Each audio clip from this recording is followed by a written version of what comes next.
शेखर ई study में आप सभी का स्वागत है।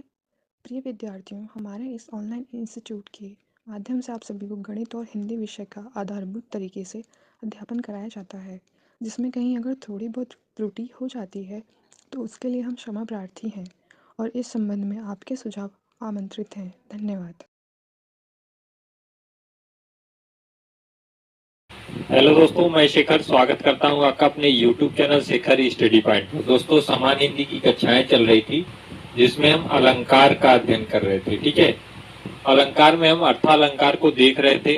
अर्थालंकार में हमने उपमा, रूपक, उत्प्रेक्षा और मानवीकरण इनकी चर्चाएं कर दी थी। अगर आपने नहीं देखा है तो इसके पीछे के 12 पार्ट आ चुके हैं, आप अवश्य देख लीजिएगा। ठीक, उसी क्रम में आज आपका 13वां पार्ट होगा जिसमें हम अतिशयोक्ति अलंकार की चर्चा करेंगे।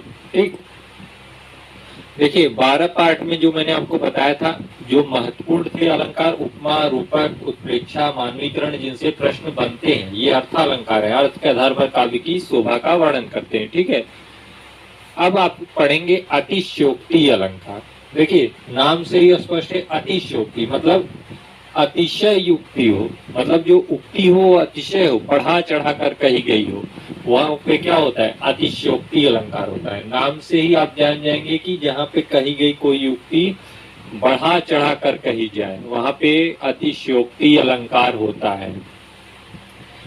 जब किसी का वर्णन इतना बढ़ा चढ़ा कर किया जाए कि वह लोक सीमा से बाहर हो, तो वहां अतिशयोक्ति अलंकार होता है। जैसे अब ऐसा वर्णन किया गया कि लोक सीमा से बाहर हो, मतलब इतना बढ़ा चढ़ा कर बताया गया, तो वहां पे अतिशयोक्ति अलंकार माना गया। ठीक है, अब देखिए उदाहरण से समझेंगे तो और स्पष्ट आपको समझ में आएगा। हनुमान के पूंछ में लगन न पाई आग, सगरी लंका जल गई गए निशाचर भाग। ये जो पंक्तियां हैं इनमें कहा गया हनुमान के पूंछ में लगन न पाई आग, सगरी लंका जल गई गए निशाचर भाग। देखिए लोक सीमा से आगे बढ़ा चढ़ाकर यह बात कही गई कि आग तो लग नहीं पाई लेकिन लंका क्या हो गई, जल गई। क्या यह संभव है कि बगैर आग के कोई चीज जल के खाक हो जाए? ऐसा संभव नहीं है। तो यहाँ पे बढ़ा चढ़ाकर लोक सीमा के बाहर कहा गया है, तो इसलिए इस पंक्ति में क्या है, अतिशयोक्ति अलंकार है। ठीक है, जब किसी का वर्णन इतना बढ़ा चढ़ाकर किया जाए कि वह लोक सीमा से बाहर हो, तो वहां पे अतिशयोक्ति अलंकार होता है।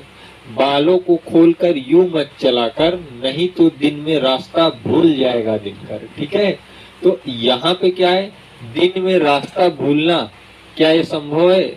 ये कहावत है, दिन में रास्ता भूल जाना। लेकिन दिन में आप तो भाई देख सकते हैं, आपकी आंखें हैं, अगर जिनकी आंखें नहीं है, जो दिव्यांग हैं, वो भी महसूस करके चल लेते। तो दिन में रास्ता भूलना मतलब बढ़ा चढ़ा कर यह बात कही जा रही है, लोकोक्ति तरह मुहावरे का प्रयोग किया जा रहा है। ठीक है, तो यहाँ पे क्या है, जब किसी का वर्णन इतना बढ़ा चढ़ा कर किया जाए कि वह लोक सीमा से बाहर हो जाए, तो भाई दिन में रास्ता भूलना एक तरीके से आपको असंभव लगेगा, और बिना आग के लंका जल जाना ये भी असंभव। मतलब बढ़ा चढ़ा कर बोला जा रहा है कि आग नहीं जली लेकिन सगरी लंका क्या हो गई, जल गई। तो यहाँ पे अतिशयोक्ति अलंकार होगा। ठीक है, आइए एक दो उदाहरण से और समझ लेते हैं। बस आपको इतना ध्यान रखना कि जो वर्णन हो वह बढ़ा चढ़ा कर किया गया हो, मतलब लोक सीमा से बाहर जाकर। आग नहीं लगी लेकिन लंका जल गई, दिन में रास्ता ही भूल गया दिनकर, बालों को खोलकर यूं मत चलाकर, नहीं तो दिन में रास्ता भूल जाएगा दिनकर। ठीक है, आइए अगला उदाहरण देखते हैं। देखिए आगे उदाहरण है, आगे नदियां पड़ी अपार, घोड़ा कैसे उतरे पार। राणा ने सोचा इस पार, तब तक घोड़ा था उस पार। अब देखिए इस पंक्ति में क्या है, एक प्रतापी महाराजा और उनके एक घोड़े का वर्णन है। आप कमेंट में बताइएगा कि ये चेतक घोड़ा किस महाराजा से संबंधित है। ठीक है, आगे नदियां पड़ी अपार, घोड़ा कैसे उतरे पार, मतलब राणा जी यहाँ पे सोच रहे हैं कि आगे इतनी नदियां पड़ी हैं, घोड़ा कैसे आगे इतनी नदी है, घोड़ा कैसे नदी के उस पार जाएगा। लेकिन ये सोच ही रहे थे कि तब तक घोड़ा था उस पार, घोड़ा उस पार पहुंच चुका था। मतलब क्या यह संभव है कि आप सोच लें और वो कार्य तुरंत हो जाए? ऐसा संभव नहीं। बढ़ा चढ़ा के कहा जा रहा है कि आगे नदियां पड़ी अपार, घोड़ा कैसे उतरे पार। राणा ने सोचा इस पार, वो नदी के इस पार अभी सोच ही रहे तब तक घोड़ा था उस पार, मतलब वो अभी सोच रहे हैं घोड़ा कैसे जाएगा, तब तक घोड़ा उस पार हो चुका है। अर्थात लोक सीमा से बाहर का वर्णन है, इतना बढ़ा चढ़ा के बताया जा रहा है। ठीक है, तो वहां पे क्या है, अतिशयोक्ति अलंकार है। ठीक, इस चीज को आप ध्यान में रखेंगे। अतिशयोक्ति अलंकार बस इतना ही चाहेंगे कि आप जितने उदाहरण देखेंगे उनमें बढ़ा चढ़ाकर वर्णन किया गया हो, वह हो अतिशयोक्ति अलंकार।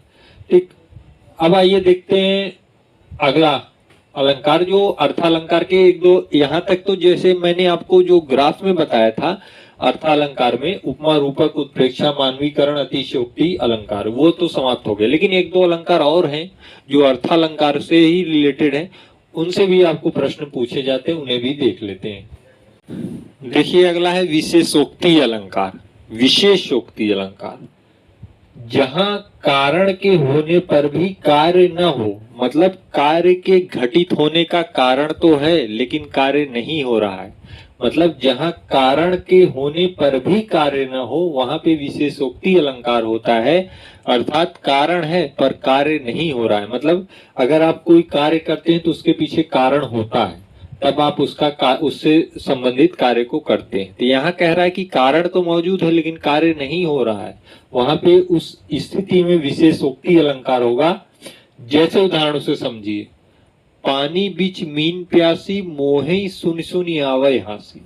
अब मीन मतलब होता है मछली, पानी बिन मीन प्यासी, पानी बीच मीन प्यासी, बीच मतलब बीच में, पानी के बीच में मछली प्यासी, मतलब कारण क्या है, पानी तो है लेकिन प्यासी है, मतलब कार्य नहीं हो रहा है, उसे जल को ग्रहण करके अपनी प्यास नहीं बुझा पा रही है। तो पानी बीच मीन प्यासी, मोहे सुनी सुनी आवै हासी, कारण है लेकिन कार्य घटित नहीं हो रहा है, इसलिए विशेषोक्ति अलंकार होगा। फूलै फलै न बेंत, यद्यपि सुधा बरसहि जलद, मूर्ख हृदय न चेत, जो गुरु मिले विरंचिस्म। अब देखिए, फूलै फलै न बेंत, जो बेंत का फूल होता है वह फूल फल नहीं रहा है, जबकि बादल क्या है, बरस रहे हैं, फिर भी यह फल फूल नहीं रहा है। मतलब कारण तो है, बादल बरस रहे, मतलब पानी की बरसात हो रही है, तो फलना फूलना चाहिए, कार्य होना चाहिए, लेकिन कह रहा है कि फले फूले न बेत, मतलब बेत का फूल फल फूल नहीं रहा है, जबकि पानी की बरसात, बादलों की बरसात हो रही है। उसी तरीके से मूर्ख हृदय न चेत, मूर्ख का हृदय नहीं चेत रहा है, गुरु मिले विरंची, विरंची मतलब ब्रह्मा हो होता है, ब्रह्मा के समान गुरु मिलने पर भी मूर्ख का हृदय नहीं चेत रहा है। मतलब कारण क्या है, ब्रह्मा के समान गुरु मिल गए हैं लेकिन कार्य नहीं हो रहा है, अर्थात मूर्ख का हृदय चेत नहीं रहा है। तो जहां पे कारण तो उपस्थित हो लेकिन कार्य घटित न हो, वहां पे क्या होता है, विशेषोक्ति अलंकार होता है। देखिए, लगन उर उपदेश, जलधि कहियो शिव बार बार बहु, शिव बार बहु, लागन उर उपदेश, जलधि कहियो शिव बार बहु, मतलब शिव के बार बार कहने पर भी मूर्ख के को उपदेश समझ में नहीं आ रहा है। ठीक है, मतलब कारण तो हो रहा है, शिव बार बार कह रहे हैं लेकिन मूर्ख को उपदेश क्या हो, समझ में नहीं आ रहा है। ठीक है, तो इस तरीके से आप विशेषोक्ति अलंकार को समझ सकते हैं कि कारण उपस्थित रहता है लेकिन घटित कार्य नहीं होता है। जैसे पानी तो यहाँ उपस्थित है लेकिन मछली क्या है, प्यासी है। अगर आपके सामने पानी है तो आप प्यासे कैसे हो सकते हैं भाई, कारण तो है ना पानी पीने का, लेकिन आप कार्य नहीं कर रहे हैं, पानी को पी नहीं रहे हैं, तो वहां पे क्या है, विशेषोक्ति अलंकार है। ठीक, उसी तरीके से बादलों से बरसात हो रही लेकिन फिर भी बेत का फूल फल नहीं रहा है, गुरु मतलब ब्रह्मा के समान गुरु मिले हैं लेकिन फिर भी मूर्ख का हृदय चेत नहीं रहा है, मतलब कारण है लेकिन कार्य नहीं हो रहा है। तो ये था विशेषोक्ति अलंकार। एक और देख लेते हैं लास्ट में, जस्ट इसी का विपरीत है विभावना अलंकार। देखिए, अलंकार में आपका लास्ट है विभावना अलंकार। ठीक है, अब यहां से अलंकार आपका समाप्त होता है। विभावना अलंकार, जहां पर कारण न होते हुए भी कार्य का होना पाया जाए। इसके पहले क्या था वक्रोक्ति में, कि कारण था लेकिन कार्य नहीं हो रहा था, सॉरी विशेषोक्ति में, विशेषोक्ति में क्या था, कारण तो था लेकिन कार्य नहीं हो रहा था। लेकिन विभावना में क्या है, कारण नहीं है फिर भी कार्य हो रहा है, जस्ट विपरीत। ठीक है, तो विभावना अलंकार क्या होता है? जस्ट विशेषोक्ति का विपरीत है कि जहां पर कारण न होते हुए भी कार्य का होना पाया जाए वहां पे विभावना अलंकार होता है। ठीक है, जैसे उदाहरणों से समझिएगा, स्पष्ट आपको परिभाषा समझ में आ जाएगी। बिनु पद चले सुने बिनु काना, कर बिनु करम करे विधि नाना। अब देखिए, बिना पैर के कोई चले, ये क्या है? कारण नहीं है लेकिन कार्य हो रहा है। पैर नहीं है तो पैर ही तो कारण है चलने का। पैर नहीं है, बिनु पद मतलब बिना पैर के, लेकिन वह क्या कर रहा है? चल रहा है। तो कारण न होते हुए भी क्या है? कार्य हो रहा है। तो वहां पे इस पंक्ति में विभावना अलंकार। सुने बिनु काना मतलब बिना कान के सुन भी रहा है। कारण क्या है? कान है, और वो कारण है नहीं, मतलब सुने बिनु काना मतलब बिना कान के, अर्थात कारण उपस्थित नहीं है लेकिन फिर भी वह सुन रहा है, मतलब कार्य हो रहा है। तो वहां पे क्या है? विभावना अलंकार। ठीक है, कर बिनु करम करे विधि नानु। कर मतलब पैर होता है, बिना पैर के कर्म कर रहा है। इसी तरीके से आप समझेंगे।